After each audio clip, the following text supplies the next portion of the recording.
జగన్మోహన్ రెడ్డి గారు అతను నదిలో కొట్టుకుపోయేవాడు,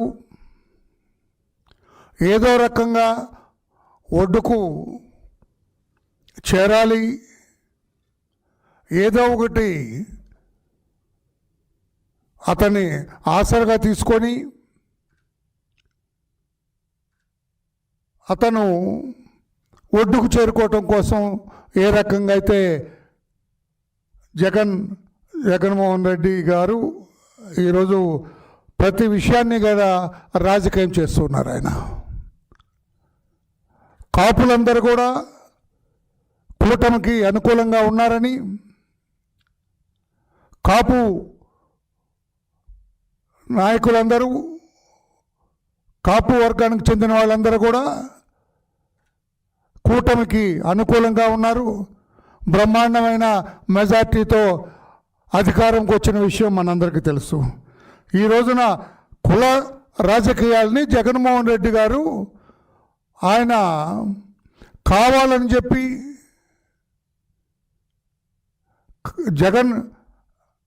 ఈ ఏదైతే కాపు వర్గాలు ఉన్నారో వాళ్ళందరినీ కూడా ఆయన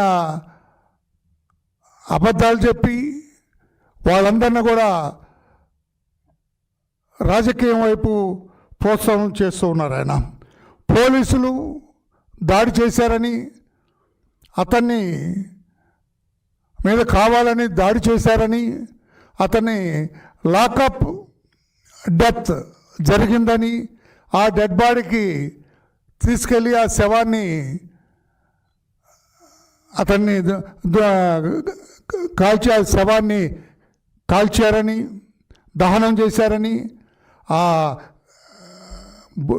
బూడిద కాకుండా డెడ్ బాడీ బూడిద కూడా దొరకకుండా చేశారని జగన్మోహన్ రెడ్డి గారు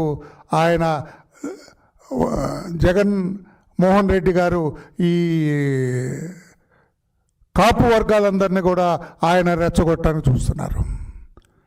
జగన్మోహన్ రెడ్డి గారు ఎందుకు ఈ కుల రాజకీయాలని మీరు కుల రాజకీయాలకి మీరు ప్రోత్సాహం చేస్తున్నారు? ఎందుకు జగన్మోహన్ రెడ్డి గారు ఈ కాపులందరినీ కూడా మీరెందుకు రెచ్చగొడుతున్నారు? ప్రభుత్వం ఎప్పుడైతే ఈ రకంగా జరిగిందని ఆ తల్లి ఎప్పుడైతే ఆమె హైకోర్టుకు వెళ్ళటం, హేబియస్ కార్పస్ పిటిషన్ వేయటం, తర్వాత కూడా ఆమె కంప్లైంట్ చేయటం కూడా మనం చూసాం. పోలీస్ సీనియర్ ఆఫీసర్లందరూ కూడా ఆ కృష్ణలంక సర్కిల్ ఇన్స్పెక్టర్ని విఆర్కి పంపడం జరిగింది. కానీ చంద్రబాబు నాయుడు గారు సింగపూర్ నుంచి వచ్చిన వెంటనే డిప్టీ సీఎం పవన్ కళ్యాణ్ గారు, అలాగే కమిషనర్ ఆఫ్ పోలీస్, ఏదైతే ఇంటెలిజెన్స్ డీజీ, వీళ్ళందరినీ కూడా పిలిచి సీరియస్గా యాక్షన్ తీసుకోండి, అతన్ని విఆర్కి పంపించడం కరెక్ట్ కాదు, అతన్ని సస్పెండ్ చేయాలని చెప్పి చంద్రబాబు నాయుడు గారు ఆదేశాలు ఇవ్వటం జరిగింది.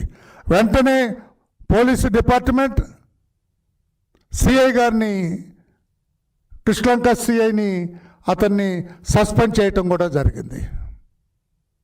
తర్వాత వెంటనే రెండవ రోజు చూసిన తర్వాత సస్పెండ్ చేయటం కాదు, ఇంకా సీరియస్గా యాక్షన్ తీసుకోవాలి అని చెప్పి ఒక సీనియర్ ఐపీఎస్ ఆఫీసర్ని, ఈస్ట్ గోదావరి ఆఫీసర్ని, సూపరింటెండెంట్ ఆఫ్ పోలీస్ని ఇన్వెస్టిగేట్ చేయాలి, అసలు ఏం జరిగిందో ఒక ఇన్వెస్టిగేట్ చేసి ఒక రిపోర్ట్ ఇవ్వమని చెప్పి ఆయన senior IPS officer east Godavari ఎస్పీని ఆదేశించడం జరిగింది. ఆయన ఈ రోజున రావడం జరిగింది, దర్యాప్తు చేస్తున్నారు. తర్వాత దీని మీద తెల్లవారుజామున ఈరోజు ఒక కృష్ణలంక పోలీస్ స్టేషన్లో circle inspector Krishnalanka police station వాళ్ళు ఒక కేసు కూడా రిజిస్టర్ చేశారు. ఎఫ్ఐఆర్ రిజిస్టర్ చేయడం జరిగింది. Crime number 107/26 107/26 under section 127. 127 అంటే రాంగ్ఫుల్ కన్ఫైన్మెంట్ కింద కేసు రిజిస్టర్ చేయడం జరిగింది. అలాగే 103 బిఎన్ఎస్ కింద అంటే పాత IPS 302 IPC ఎలా ఉందో మర్డర్ కేసు కింద కేసు రిజిస్టర్ చేయడం జరిగింది. దాంతోపాటు స్క్రీనింగ్ ఆఫ్ ఎవిడెన్స్ కింద 238 బిఎన్ఎస్ కింద కేసు రిజిస్టర్ చేయడం జరిగింది. దీని దర్యాప్తుగా ఐఓగా ఏసీపీ దైవ Prasad assistant commissioner of police అతన్ని దర్యాప్తు ఆఫీసర్గా ఇవ్వటం, అతని ఇన్వెస్టిగేషన్ టేకప్ చేయటం జరిగింది. చాలా సీరియస్గా ప్రభుత్వం తీసుకున్నది. కన్సర్న్ సర్కిల్ ఇన్స్పెక్టర్ని అతన్ని సస్పెండ్ చేయటం, కేసు రిజిస్టర్ చేయటం, ఆ ఇన్వెస్టిగేషన్ చేయటానికి అసిస్టెంట్ కమిషనర్ ఆఫ్ పోలీసుని దర్యాప్తు అధికారిగా నియమించడం జరిగింది. నేను అడుగుతున్నా జగన్మోహన్ రెడ్డి గారు ఏదైతే చట్టబద్ధంగా తప్పకుండా యాక్షన్ తీసుకుంటుంది, దీని మీద దర్యాప్తు చేసిన అధికారి ఏదైతే ఇన్వెస్టిగేట్ చేస్తారో ఆ ఇన్వెస్టిగేషన్లో బాధ్యులైన ఏ పోలీస్ అధికారిని కూడా వదిలేది లేదని ప్రభుత్వం నిర్ణయం తీసుకుంది. చంద్రబాబు నాయుడు గారు కూడా చెప్పడం జరిగింది. సిన్సియర్గా దర్యాప్తు చేయాలి, బాధ్యులైన పోలీస్ అధికారులందరినీ చట్టబద్ధంగా యాక్షన్ తీసుకోవాలని చెప్పి కూడా చంద్రబాబు నాయుడు గారు రాష్ట్ర ముఖ్యమంత్రి గారు నిర్ణయం తీసుకోవటం జరిగింది. తప్పకుండా బాధ్యులు ఎవరిని కూడా వదిలేది లేదని చంద్రబాబు నాయుడు గారు చెప్పడం జరిగింది. ఇక నీవెందుకు ఇక్కడ కాపుల్ని రెచ్చగొట్టడానికి చూస్తున్నావు? ఎందుకు ఈ రోజున ఇష్టం వచ్చినట్లుగా మాట్లాడుతున్నారు జగన్మోహన్ రెడ్డి గారు?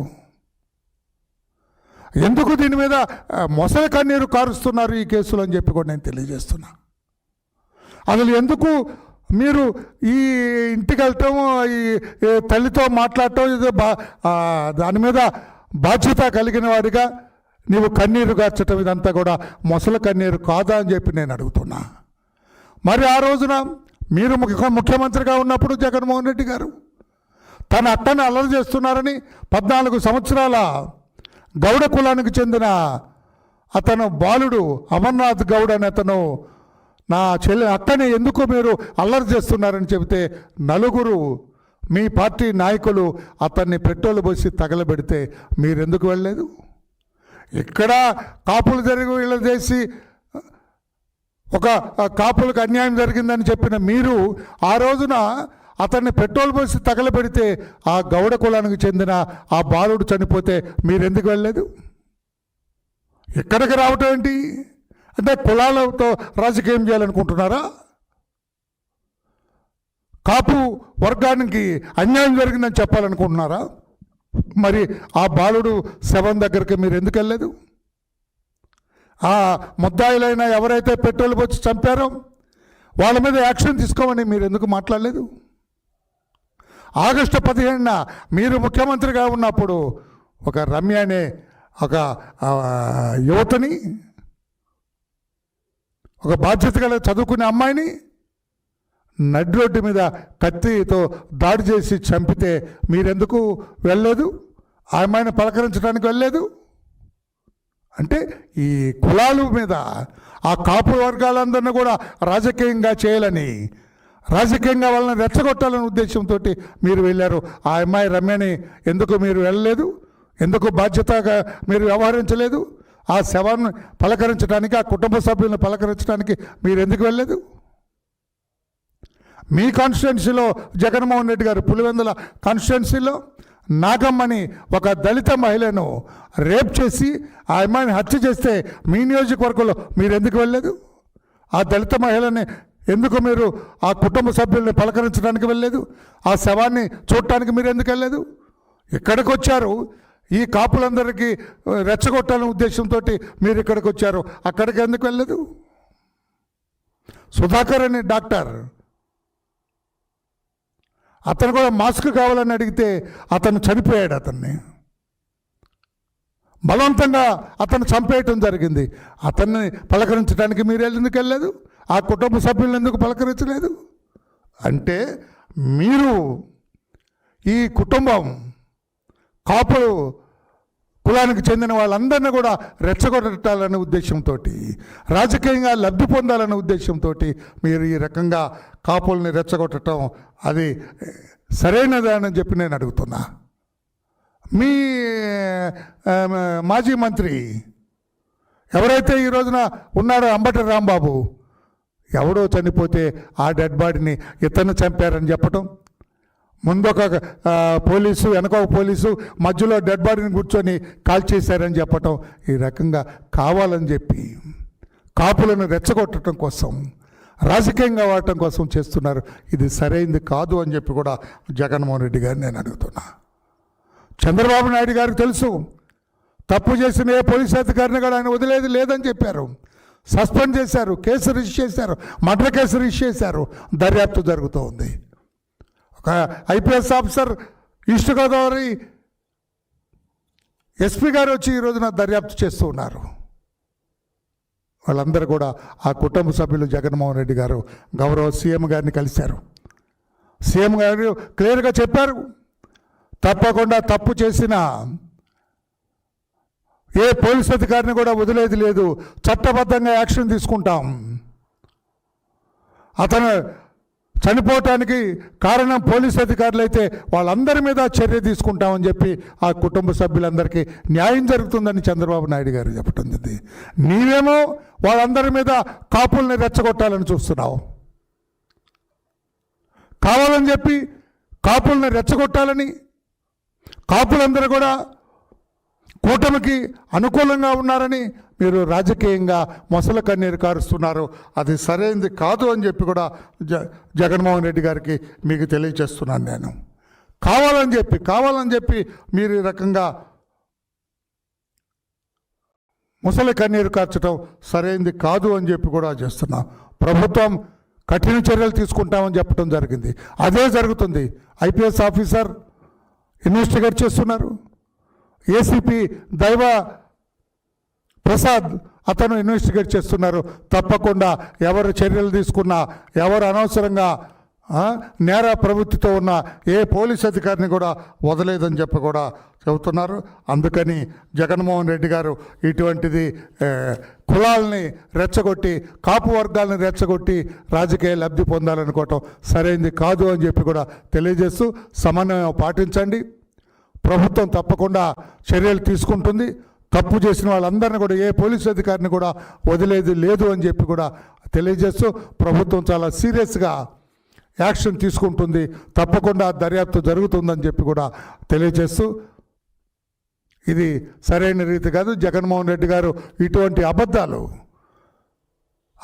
చేసి దీన్ని కాపు కులాన్ని రెచ్చగొట్టాలని చూస్తున్నారు. అటువంటి సరైనది కాదు అని చెప్పి కూడా తెలియజేస్తున్నాం. Thank you everybody.